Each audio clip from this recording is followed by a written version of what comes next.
Hi guys, welcome back to my channel. Friends, आज की video में हम इंग्लिश के कुछ ऐसे वर्ड्स की हिंदी बताने वाले हैं कि जिनको आपको जानना अति आवश्यक है, जिनको आपको जानकर बहुत ही हेल्प मिलेगी। ठीक है, ये ऐसे वर्ड्स होते हैं जो बहुत बार रिपीट होते हैं, जिनकी हिंदी ना जानने की वजह से आपको बहुत दिक्कत होती है, या आप इंग्लिश की हिंदी नहीं समझ पाते हैं, उसका ट्रांसलेशन नहीं कर पाते हैं।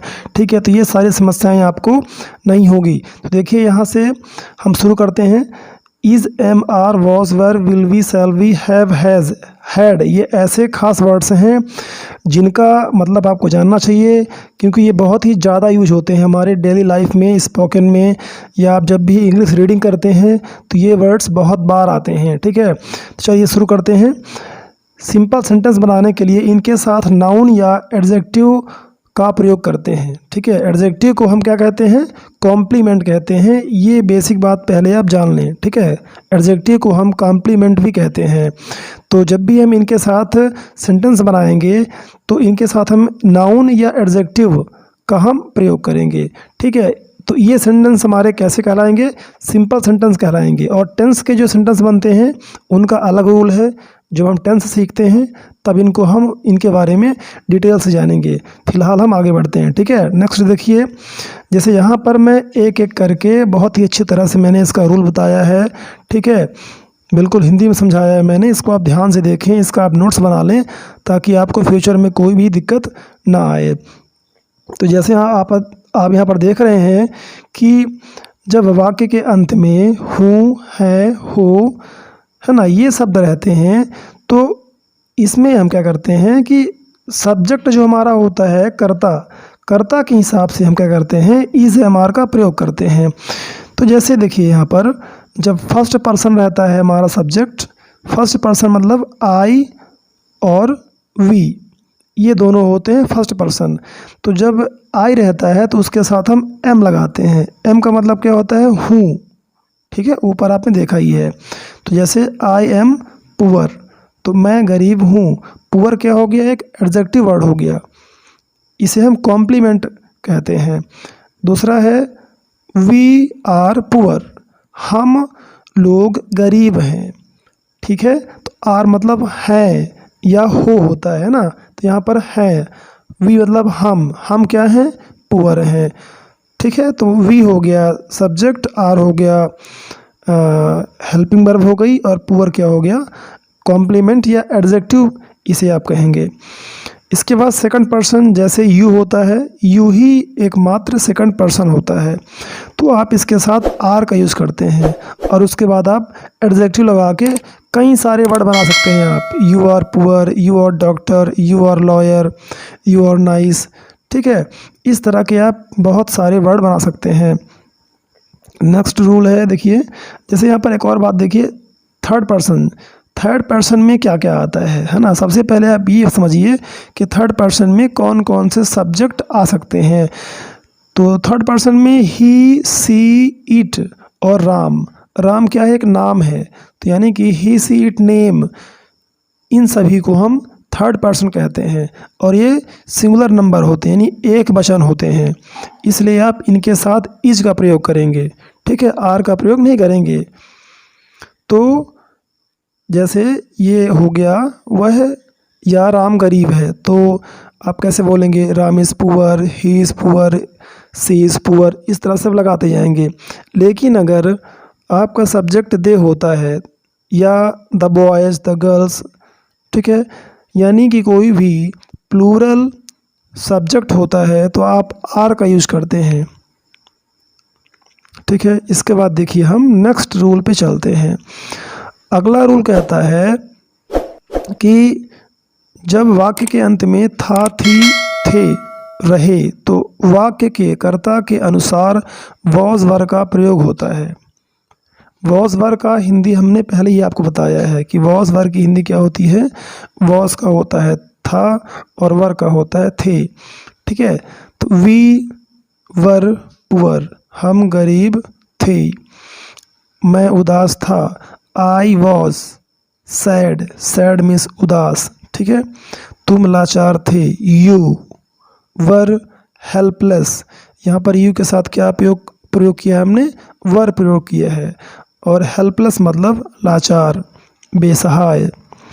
राम थका था, राम हो गया सब्जेक्ट, टायर्ड मतलब थका हुआ, वॉज मीन्स था, राम वॉज टायर्ड।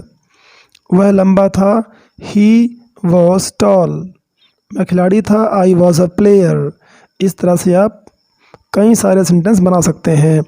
हमारा अगला रूल है गा गी गे, यानी ऊपर मैंने आपको बताया था कि जब भी सेंटेंस के लास्ट में गा गी गे या होगा रहता है तो आप उसके लिए विल बी या शैल बी का प्रयोग करते हैं, राइट। किसका प्रयोग करते हैं? विल बी या शैल बी का। अब इसका यूज कैसे करते हैं इसके लिए आगे देखिए, ठीक है। यहाँ पर जैसे आप देख रहे हैं मैं भूखा रहूँगा, तो आई शैल बी मतलब रहूँगा या होऊंगा, इस तरह करके हिंदी निकलती है ना। हंग्री मीन्स भूखा, आई शैल बी हंग्री। मैं खुश रहूँगा या होऊंगा, आई शैल बी हैप्पी। तो यहाँ पर आप क्या देख रहे हैं कि आई के साथ शैल का प्रयोग हुआ है, शैल बी का यूज किया गया है, ठीक है। ऐसे ही करके आप बहुत सारे वर्ड बना सकते हैं, बहुत सारे सेंटेंस का आप निर्माण कर सकते हैं। I shall be hungry, I shall be happy, I shall be sad, और इस तरह के कोई भी आप इसके बाद एडजेक्टिव या कोई भी नाउन वर्ड लगा सकते हैं। यहाँ पर एक और चीज़ है, जैसे आप अगर कहना चाहते हैं कि मैं कुछ बनूंगा, ठीक है, जैसे मैं डॉक्टर बनूंगा, मैं इंजीनियर बनूंगा, तो यहाँ पर भी आप इसका प्रयोग कर सकते हैं। जैसे I shall be a doctor, I shall be a lawyer, I shall be a pilot. तो इस तरह करके भी आप सेंटेंस बना सकते हैं।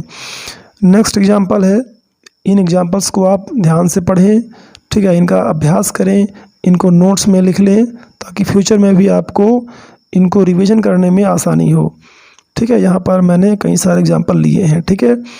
तो विल बी मतलब होगा या होंगे या रहेंगे, ऐसी हिंदी आप इसका निकालेंगे। यू विल बी तुम रहोगे या होगे, ठीक है ना। You will be present means उपस्थित, तो अब्सेंट मीन्स क्या हो जाएगा? अनुपस्थित। They will be sad means उदास, वे उदास रहेंगे। Ravi will be ill means बीमार, रवि बीमार रहेगा, वह खिलाड़ी बनेगा, ठीक है। ही शैल बी अ प्लेयर, जैसे मैं अभी आपको ऊपर बता रहा था कि मैं बनूंगा या वह बनेगा, ऐसा कुछ बोलना चाहते हैं तो भी आप विल बी या शैल बी का प्रयोग करेंगे, ठीक है। बी यानी यहाँ पर होता है होना या होगा, जैसे ही विल बी वह होगा, क्या होगा? लॉयर होगा या बनेगा। बी मतलब होना या बनना होता है, तो वह बनेगा, ठीक है। A lawyer, a pilot, a doctor, an engineer, a teacher. इस तरह से आप कई सारे वर्ड जोड़कर आप बहुत सेंटेंस बना सकते हैं। नेक्स्ट है हमारा जो नेक्स्ट रूल है वो बहुत ही ख़ास है, ठीक है, उसको ध्यान से देखिए।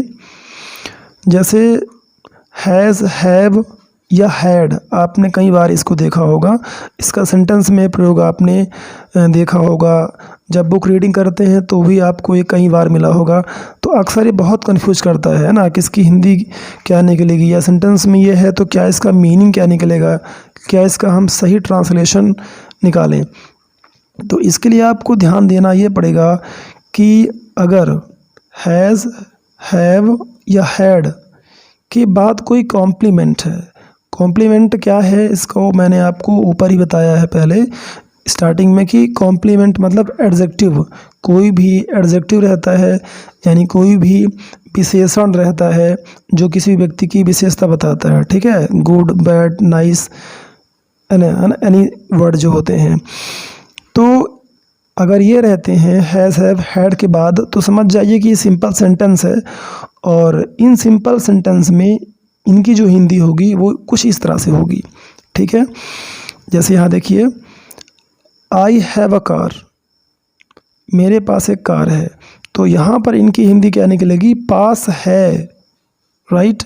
जब हैज़ और हैव होंगे तो इसकी हिंदी क्या होगी? पास है, कोई चीज़ आपके पास है, ठीक है। लेकिन अगर हैड लिखा हुआ है उसमें, हैड, तो पास था, क्योंकि हैड का प्रयोग हम पास्ट में करते हैं, ठीक है, बीते हुए समय के लिए करते हैं। तो यानी कोई चीज़ हमारे पास थी पहले बट अब प्रेजेंट टाइम में नहीं है। आई हैव अ कार, मेरे पास एक कार है। अगर आप यहाँ पर हैड लगा देंगे तो क्या हो जाएगा, मेरे पास एक कार थी। सिर्फ जहाँ है वहाँ था हो जाएगा, ठीक है। जब आप हैड का प्रयोग करेंगे तो जहाँ पर है वहाँ क्या हो जाएगा, था हो जाएगा, ठीक है। बाकी हिंदी आप समझ ही जाएंगे, हिंदी समझना आपके लिए बहुत ही ईजी है, इसलिए सिर्फ यहाँ पर आप हैड हैज़ की हिंदी पे ध्यान दें। बाकी आप सेंटेंस समझ जाएंगे कि ये प्रेजेंट का है कि पास्ट का है।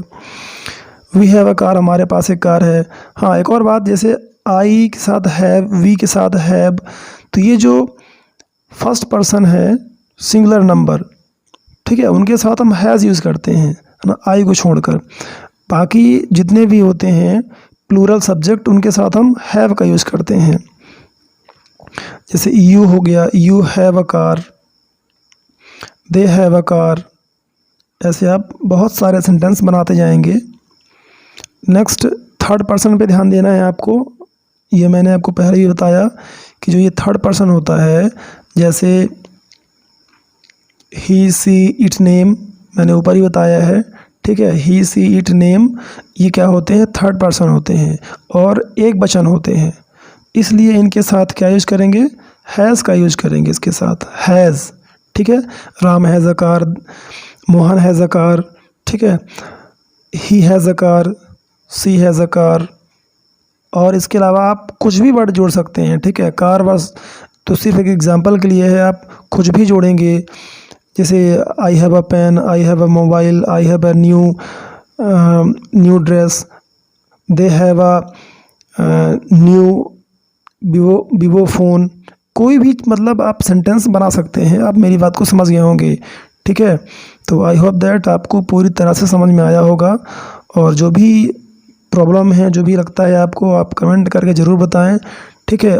और इसी तरह से आप किस ऐसे कौन से वर्ड हैं इंग्लिश के जो बहुत कंफ्यूज करते हैं और आप उनकी हिंदी जानना चाहते हैं या उसका यूज समझना चाहते हैं, तो उसे कमेंट करके कमेंट बॉक्स में बता दें। थैंक्स।